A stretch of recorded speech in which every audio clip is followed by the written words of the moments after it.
কল্পনা করার জন্য স্যার। আমি ব্যক্তিগতভাবে স্যার কি করলাম জানি না, আমি ব্যক্তিগতভাবে স্যার টিচারদের স্যার প্রবলেম হতেছিল, কথা বলতে পারি না, এমন আমার বাচ্চাদের আমি দেখতে পাই না স্যার। আমি এক প্রকার মানে লুকিয়ে আমি চলে গেছি, এরকম একটা পর্যায়ে গেছি স্যার। আমাদের এই যে অধপতন স্যার, বাহিনী হিসেবে যে পরিচয় দিব আমি পুলিশ, এই পরিচয় দিতে স্যার ভয় লাগে, লজ্জা লাগে স্যার। একটা বাহিনীর ফোর্স হয়ে যে আমি নিজে পরিচয় দিব, আমার নিজের লজ্জা লাগে। আমাদের আমি একটা ছোট উদাহরণ দিই স্যার, আমি আশা করি যতটুকু দেখছি, এই যে জাতীয় সংসদ নির্বাচন, শেষ যে নির্বাচনটা হয়ে গেছে স্যার, এই নির্বাচনে একক যে নির্বাচনটা হয়ে গেছে, পুলিশকে ব্যবহার করে যে নির্বাচনটা হয়ে গেছে, নির্বাচনে সারা বাংলাদেশে এককভাবে মামলা হচ্ছে স্যার। কিছু মামলা গায়েবী মামলা, যে মামলাগুলো ভিত্তি নাই, এই মামলাগুলো আমাদের কি দিয়ে করাইছে স্যার। সাধারণ জনগণ যারা আছে, বিএনপি যারা আছে, জামাত, যে কিছু জানেই না, তাদেরকে আমাদের গ্রেফতার করা লাগছে স্যার। জনগণের মধ্যে আমাদের যে শত্রুতা দৈরাত্ম সৃষ্টি হয়েছে স্যার, এই সাম্প্রতিক সময়ে একটা বিষয় থেকে আমি আমাদেরকে নির্দেশনা দিচ্ছে যে এলাকায় কোনো বিএনপি জামাত থাকতে পারবে, এলাকায় কোনো অন্য হিন্দু ধর্মাবলম্বী কোনো কিছু থাকতে পারবে না। আমার এসপি স্যারকে তো আর মানুষ জানে না যে এটা আমার এসপি স্যারের কমান্ড ছিল, আমার ডিএজি স্যারের কমান্ড ছিল, এটা তো মানুষ জানে না। মানুষ জানে যে এটা আমি একজন সাব ইন্সপেক্টর, আমি এটা করছি। সন্তোষ নামে একজন সাব ইন্সপেক্টরকে মেরে ঝুলাই লাগছিল কি সাম্প্রতিক সময় যখন প্রথম আন্দোলন শুরু হলো স্যার, সেই আন্দোলনে একটা গাড়ি ভাঙচুর হয়, সেটা সরকারবাদী একটা মামলা হয়, সেই মামলার আয়ু ছিল যাকে স্যার এটা জানানোর পরে অনেক প্যাথেটিক একটা ঘটনা স্যার, আপনার যে দেখছেন হয়তো স্যার, এখানে আপনাদের বিষয়টাও স্যার এখানে আসছে, আমরা সবাই এটা জানছি। তো এইরকম স্যার অনেক বিষয় আছে স্যার, আমরা কথা বলার কোনো সুযোগ থাকে না। আমরা চাই স্যার এই বাহিনীটাকে স্যার, এই যে রাজনীতিকরণ, এই রাজনীতিকরণ থেকে আমাদের দাবি দেওয়ার প্রধান যে বিষয়টা, সেটা হচ্ছে আমরা রাজনীতিকরণের মধ্যে স্যার থাকতে চাই না। আমাদের স্যার এখানে কর্মবিরতি চলমান আছে স্যার, আমরা কর্মবিরতি নিয়েছি সারা বাংলাদেশে একই অবস্থা স্যার। এখানেও স্যার আমরা যখন প্রথম এখানে আসছি, আমাদের ম্যাক্সিমাম সবাই স্যার সিভিল ছিল, ম্যাক্সিমাম সবাই সিভিল ছিলাম। জানি আমার অফিসার ইনচার্জ, আমাদের অফিসার আমাদেরকে সবাইকে মানে যেভাবে হোক না কেন, ফোর্স হোক না যেভাবে হোক, আমাদের আমি স্যার পোশাক করি। তার মানে স্যার আমি চাকরি করবো না, আমি একটা এডুকেটেড পারসন স্যার, আমি ফিজিক্সে মাস্টার্স করছি ঢাকা ইউনিভার্সিটি থেকে। আমিও স্যার এই যে ছাত্র আন্দোলন করছি, আমি বাট এই পুলিশের সাথে সে প্রত্যেকটা হত্যাকাণ্ডের স্যার বিচার হোক। ছাত্র 200, 300, 400, 500 যা মারা গেছে, এটা বিচার হোক। আমরা চাই আমাদের যে সকল সিনিয়ররা স্যার কমান্ড করছে, যারা এগুলা করছে, তারা পার পেয়ে গেল। তারা কিভাবে স্যার পার পেল? আমার এই প্রশ্নটা স্যার আমার থেকে নেয়, কেন যারা অন্যায় করলো, যারা আমাদেরকে মানুষের কাছে শত্রু হিসেবে দাঁড় করাই দিল, তারা কেন স্যার পালিয়ে গেল? তাদেরকে কেউ আটকালো না স্যার? আমরা যারা এই পর্যায়ে থেকে গেছি, প্রত্যেকটা মানুষের সাথে মিশে গেছি, আমরাই স্যার বিপদগ্রস্ত, আমরা বিপদগ্রস্ত। কিন্তু স্যার দেখেন বাংলাদেশে এখন পর্যন্ত কতজন পুলিশ মারা গেছে, এই মারার সংখ্যাটা কতজন মারা গেছে, এই সংখ্যা আমরা এক্স্যাক্টলি জানি না। একটা বাহিনী হিসেবে আমরা পরিচয় দিচ্ছি, বাট আমি জানি না যে আমার ফোর্স, আমার অফিসার রাস্তায় পড়ে আছে, কুকুরে লাশ খাচ্ছে স্যার। এই কথা দেখার মতো, বলার মতো কেউ নাই। আমরা আসছি স্যার যে আমরা একটা কার্যক্রম শুরু করবো, আপনারা এটা করেন ওইটা করেন, এটা না স্যার, বুঝতে হবে স্যার আমাদের জায়গাটা কোন জায়গায় স্যার, আমাদের চাহিদাটা কোন জায়গায়, এটা উপলব্ধি করতে হবে স্যার। আপনারা আসছেন স্যার, আপনারা এই ক্লান্তি লগ্নে স্যার বাংলাদেশ সেনাবাহিনী আপনারা বাংলাদেশের সাথে ওতপ্রোতভাবে জড়িয়ে আছেন স্যার। আমরা চেষ্টা করি স্যার। এখন আমার বন্ধু বান্ধব অনেকে আছে যারা আমাকে নিয়ে ঘৃণা করতো, আমাকে খোঁচা মারতো, পোক করতো, তারাই বলতেছে যে দ্বাদশ তুলে কাজ কর, শুরু কর, উপলব্ধি করতেছে স্যার।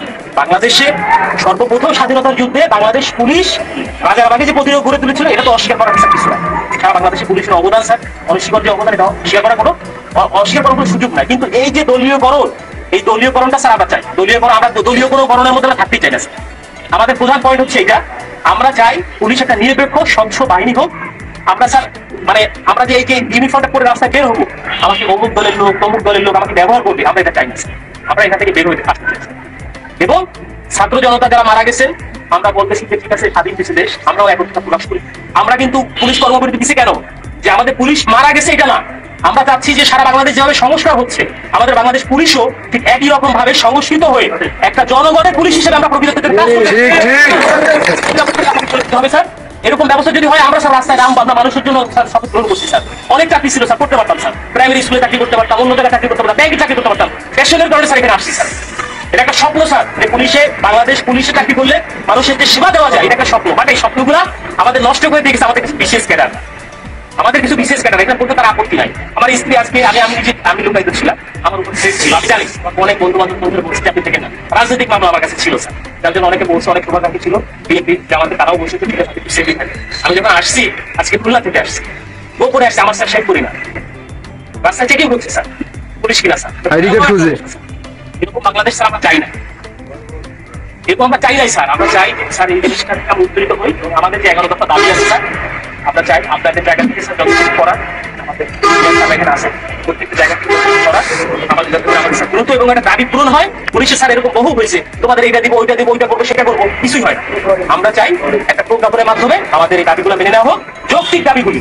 যদি মনে হয় যারা এখন বর্তমানে উপদেষ্টা পর্যায়ে আছে অত্যন্ত বিচক্ষণ মানুষ, যদি মনে হয় যারা পুলিশের এই দাবির মধ্যে কোনো জায়গায় ব্যত্যয় আছে, সেটা সংস্কার করে যেটা মনে হয় যে এখানে সমস্যা প্রয়োজন সংস্কার করে যতটুকু এটা মডিফাই করা যায় করে আমরা চাই একটা প্রজ্ঞাপন দিলে আমরা মেনে নিব যে হ্যাঁ আমাদের দাবিগুলো পূরণ হচ্ছে। কারণ আমরা দেখছি স্যার আমাদের টিএ বিল স্যার হয় না, আমরা বলবো কাকে এগুলা, আমরা বলবো কাকে আমরা স্যার টিএ বিল পাই না। আমার কাজ করতে আমার পকেটে টাকা দিয়ে আমার পুলিশিং মিটিং করতে আমার ব্যানার করতে আমার নিজের টাকা, আমার ব্যানার করতে আমার নিজের টাকা থেকে, আমার এই করতে হবে সেই করতে হবে উঠান বইটা করতে হবে, সব আমার নিজের টাকা করতে হবে। কেন আমার বেতনের টাকা স্যার আমি কোনো জায়গায় খরচ করতে পারবো না, এক কথাই শেষ। সরকারের প্রতি কাজ করতেছি, সরকার আমার বেতন দিবে, আমি আমার পরিবারের পিছনে ব্যয় করবো। আমি কেন আমার নিজের টাকা দিয়ে আমি ব্যানার করে কেন করতে যাবো? এটার জন্য আমার বাজেট থাকবে না? অবশ্যই বাজেট থাকতে হবে। আমার মাসে প্রথম 10 তারিখের মধ্যে আমার টিএ বিল দিতে হবে। আপনাদের বাহিনীর সাথে দেয় কিনা আমি জানি না স্যার, এই সুবিধাগুলো কি আপনাদেরও কি এরকম শুধু কমিটমেন্ট করে কি স্যার আপনাদের রেখে দেয় কিনা আমি আমার জানা নাই স্যার। যথেষ্ট মানে অনারের সাথে বললাম স্যার, কিছু মনে করা যাবে না, আমাদের মনে অনেক বড় কষ্ট স্যার। এখানে যারা আছে সবাই বলছে আরো কষ্ট স্যার। এখানে একটা কর্মবিরতি দিচ্ছে আমার ভাই একজন কনস্টেবল স্যার, কি ক্ষমতা থাকে একজন সাব ইন্সপেক্টর, কি ক্ষমতা থাকে স্যার? আমি তো স্যার মানে বোকার সরকে বোকার মতো করে স্যার আমাকে নাঙ্গল আমার ঘরে চালাতে যেভাবে স্যার দিবে আমি সেভাবে চুষে এটা তো সাধারণ মানুষ বোঝে না। সাধারণ মানুষের সাথে আমাদের এই যে ফিল্ড পর্যায়ে যারা কাজ করে আমাদেরকে